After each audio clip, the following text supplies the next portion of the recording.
I'm so happy to be here with so many distinguished colleagues, so many distinguished lecturers, and I love Dublin.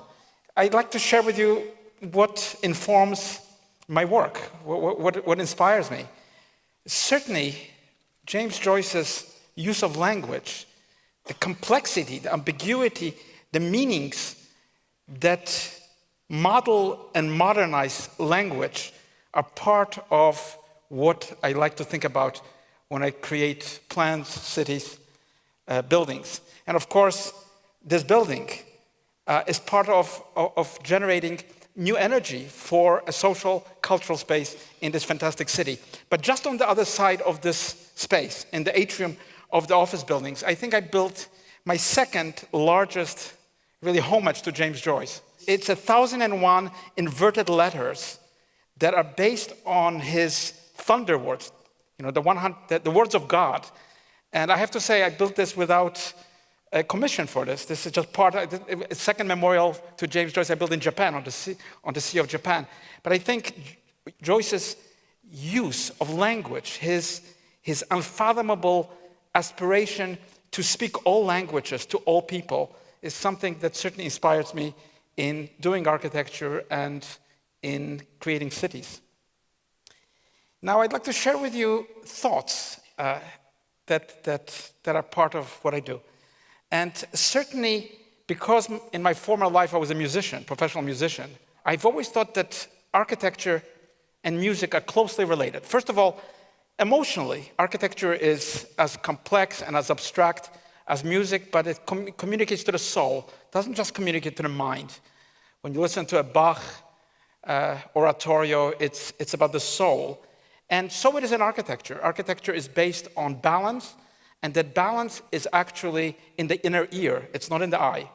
And so when I do drawings, these are abstract drawings, which I did before I had any commissions, because I'm a late bloomer. I think for half of my life I didn't build a single building.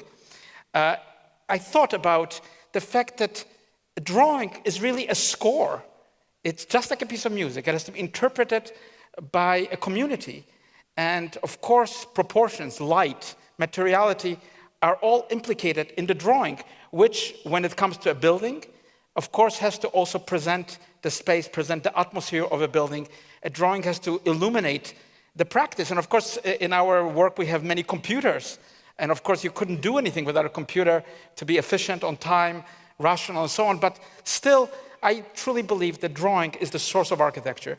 It is really the source, because it's the hand itself, it's the eye, it's the mind, interconnected, and really sharing in that process, which is not purely intellectual, but is really spiritual, of kind of desire, a faith in something you cannot see, and it's a proof of something that is really there, but not purely visible. Now, one of the thoughts of my favorite poetess is the fact that a building is not a repetition of another building. A building does not need to necessarily have the same formula. A building is not really built out of the same aspects of buildings that we have seen before. So the notion of what is the tradition in architecture is something that has always interested me. And when I had a chance to design a small house for two art lovers in Connecticut, I thought, how can a house really, in our time, really be a house of our time? And in that sense, my clients were very special. They're a couple who own works of art. They deal with works of art. And they asked me to design a house which would itself be a work of art, which would not have any sculptures, paintings, or anything. The house itself and its space should be the inspiring aspect. I thought that was really an amazing assignment. And of course, how do you do that? Well, first of all, one has to rethink. Are there rafters in the house? What does the house need? Does it have walls? Does it have windows? Does it need windows? But of course, it has to be something really fantastic to live with, and something that really works for my clients' needs, which has to do with a bedroom, a kitchen. They love to cook. They love to have parties, invite guests, and so on. So really, the house is really a kind of a stainless steel folded space. It's a complex space to describe in a plan, which I showed before, but it's a house that really moves your vision through the interior and to the exterior in very, very specific ways. The interior is completely in real wood. It's not cladding. It's solid wood. It's kind of like a cave of wood. Exterior is stainless steel, which of course always mirrors the colors of the sky and the landscape. And of course, it's a house that doesn't have the topography of a traditional house. It's not a box. It's not organized the way a house is normally organized in terms of where the kitchen is, where do you eat, where do you watch television, what you do. And it has a very, very specific and I think unusual relationship to the landscape in which it's located, which is a fantastic landscape, which is full of light, full of liveliness. And again, just as that thought of Emily Dickinson, what gives a hope in life? It's not really necessarily the things we think are necessary to bring that reality onto the place. Now, certainly, I share the thought that history is not something which is over. It's not just something that exists in the past. It's something urgent, and it's something which is often hidden by traditions. So my interest in history has always been to address history. And every site and every place has a history. Sometimes you cannot see it. Sometimes the voices are almost inaudible. Sometimes the actions are invisible, and yet the history continues to cry out for justice. And when I won the competition to design a military history museum, which is actually the largest museum in Germany, in Dresden, a city that was devastated by the Allied bombings, I thought a lot about history, the past, the future. How do you take that history and create something that has a meaning? And you can see in the sketch, the building is this wedge-like volume that dramatically interferes with the old arsenal. By the way, this old arsenal built at the end of the 19th century was always a military museum. The Saxony Military Museum, the German Military Museum, the Nazi Military Museum, the Russian Military Museum, the East German Military Museum. What do you do today? Well, I created this movement towards the city to show the newly rebuilt city, but at the same time to point to the self-similar triangulation in the bombing of Dresden within these 3 points. And of course, a building interrupts. I also restored the arsenal, of course, but it interrupts and it gives a specific direction to see the panorama of the city, which is, of course, now being rebuilt, and at the same time to present that history, not as one more militaristic glorification of what the military is, but why do people participate in such histories? Why do they follow totalitarian leaders? And what is a military museum in Germany to say in a democratic society? There's the plan. You can see the U-shape of the old armory restructured, and it's chronological. It's horizontal chronology of from the 13th century German military history. And then you have this vector moving through the opacity and penetrating and going outside, and it disrupts the chronology exactly between 1914 and 1933. And there it is, a completely different space with oblique vertical vitrines, a totally different reorientation. And of course, the armory in itself is a very interesting building, was really kind of almost vandalized by the East German government. I brought it back to its life and presented a building that isn't just one more military museum which shows hardware, but presents that point towards the city from which you can understand and towards which you can apply the fact that history has been disrupted. History is not just a story that has a good or bad ending. It depends on where we are, what we do, what we decide. And of course, it's a very raw building. You can see this incorporates, this is the other side of the building, it incorporates the old neoclassic stairs. So it preserves, actually the entire building is preserved. It's only cut in 2 lines from which the wedge appears. And of course, I worked very closely with the exhibition designer, Hage Mertz and Barbara Holzer, to create a museum which distances, which redefines the relation between equipment, because this equipment is not to be seen as military equipment. How did people invent it? What did they want to do with these helicopters that kill? And how to display them? And it's, I think, an interesting lesson in how wars, how violence is actually perceived by those who perpetrate it and by those who experience it. Of course, at the end of this journey, you jut out to a dramatic upward moving wedge, and you see the rebuilt panorama of Dresden. You see the Frauenkirche, you see the glorious panorama. But just to your side, the wedge moves towards the point from which Dresden was bombed. And I wanted people to have that complexity, that history has that past in a true way, pointing to the devastations, to the crimes of history, which can never be rethought, which cannot never be reversed, but at the same time that there's a hope, that the city has a new light. And here, one of my favorite poets, German, I thought was so interesting, because the thought here is, what do we remember in our lives? What do we remember? Complex ideas? We just remember something very, very real, like a brook or a window or a tree or a tower. So when I'm designing something, I think about it not just as an object, a functional presentation, a technological, even a cultural invention, but something that has to do with memory, because that's what we are. We are oriented because we can remember. And so when I was designing a large-scale neighborhood in Singapore, I thought, how do you design such a high-density neighborhood that has an individuality? Because we are used to the fact that a house can have individuality and an architect, but when it comes to high-density developments, this is one of the highest density developments in the world.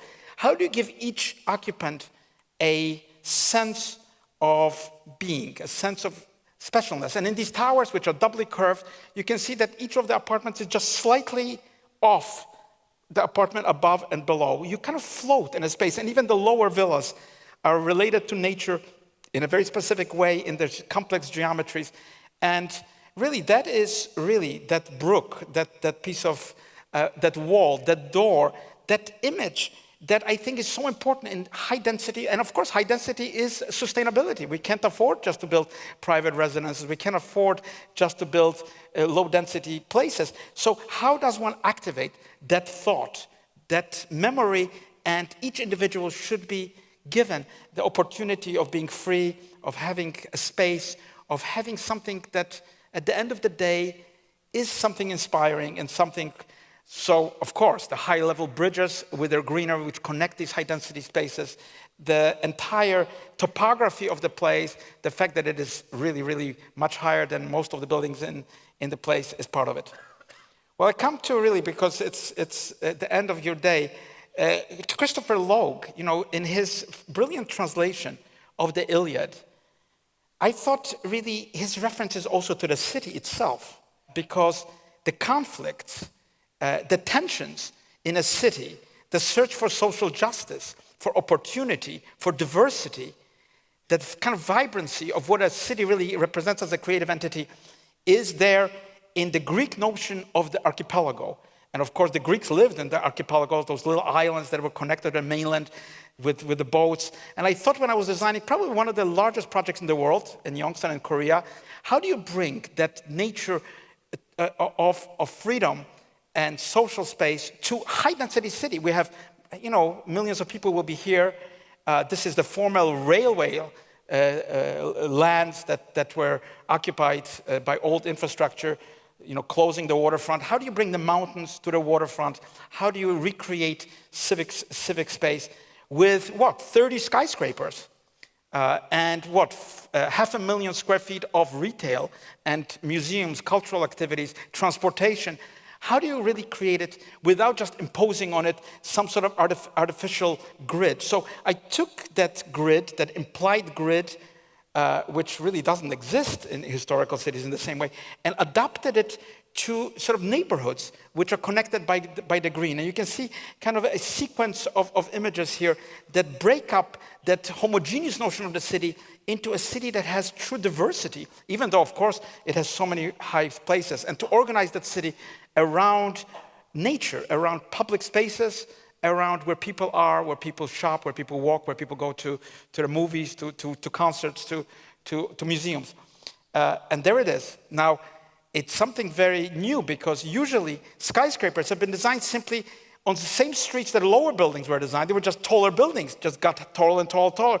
So my notion here was, how do you design a city where the buildings are no longer just imitations of lower buildings, but have a spatiality? And of course, there are at least 20, 30 architects from around the world which are part of this scheme to design each building really as a kind of a unique work of art, not connected to the street in the same way as we have known it before. Of course, As an architect, you have to do it with often very physical means, paper models.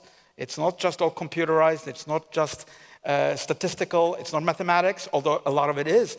It's really how do you create that sense of space for each of these objects, which are so large. I mean, one of the tallest, maybe the tallest tower in the world is going to be there, but many, many other very, very high, tall buildings. And at the same time, the sense of what is tradition, what is history, what is the memory of a city as rich as Seoul, center of Korea, is. So there it is on the river, a kind of crown of possibilities that refers to its history. Now, of course, you can see here that the spaces are vast, that they are designed to give a new sense of feeling, new sense of activity, and you can see that this is really for millions of people.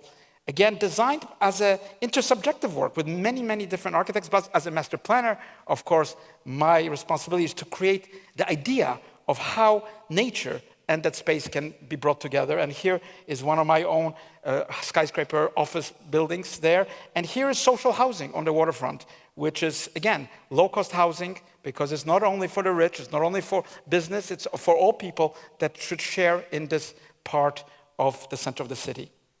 And there it is. It's, of course, just begun. The master plan has taken a few years. The architects have done their designs. The construction is beginning. It will take some time, even in Asia, to create a city. But that's really what it is. And I end here. I wanted to show that between the notion of a drawing, of a house, of a museum, of a neighborhood, and of a city, I rather erase the lines. Because a city is a museum is a drawing is a neighborhood is a house. So the old categories of what we have always considered sort of separate entities really, in my view, coexist together as a singular world. And what I didn't manage to show, it was not here, is my last picture of Ground Zero, where I just came from New York, where there was so much controversy, so much skepticism, cynicism, so many fights, so many emotions. And I just wanted to show you the picture that it indeed is under construction. It has had more than 500,000 visitors already, even though it's a building site. The memorial is finished. The towers, tower number 1, Freedom Tower, tower number 4, tower number 3, are highly visible, almost completed. The museum is in construction, almost completed. Of course, one has to have patience. It cannot be done in a day, but I think what I've learned from all of this is when you live in a free society, when there is an openness, when we appreciate what freedom and liberty are, then we can really build a city for all. Thank you.